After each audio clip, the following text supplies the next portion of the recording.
E aí esse excesso de fermento, ele vem junto com outro problema. O porquê? Lembra que eu falei que quando você tem muito fermento, seu pão cresce absurdamente? Pois é, isso pode ser um problema. Isso se chama hiperfermentação.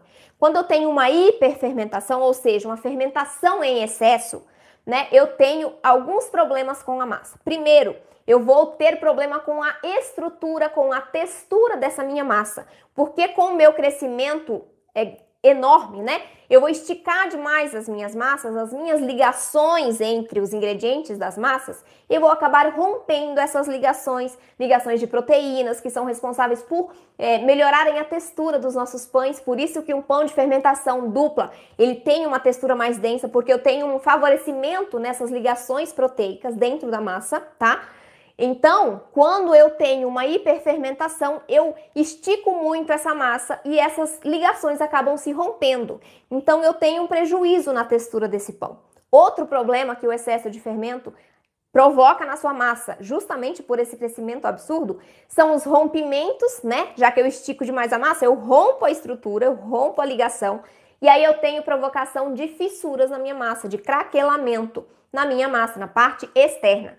E isso vai causar outro problema, que é o seguinte: eu vou perder gás e eu vou perder umidade através dessas fissuras. E isso vai me provocar um resultado final de baixo volume, ressecado, tá? Então, quando você tem esse problema de excesso de fermento na sua massa, você pode ter esse problema de causamento de fissuras, e aí por isso eu tenho perda de umidade, perda de gás, e aí eu consequentemente, tem um pão de baixo volume, mais seco, né?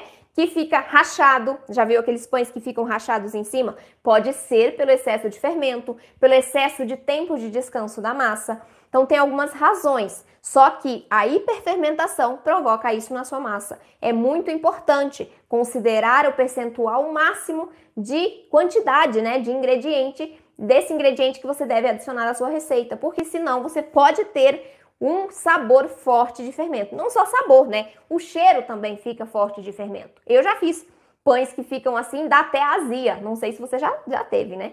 Esse problema. Se você come um pão que tem muito fermento, tem excesso de fermento, você sente queimação no estômago por conta disso. Eu sentia, né? Porque eu colocava muito fermento nas minhas receitas, porque todas as receitas que eu pegava, não sabendo dos princípios, não sabendo dessas porcentagens, eu colocava o que pedia. E aí ficava com esse gosto forte de fermento.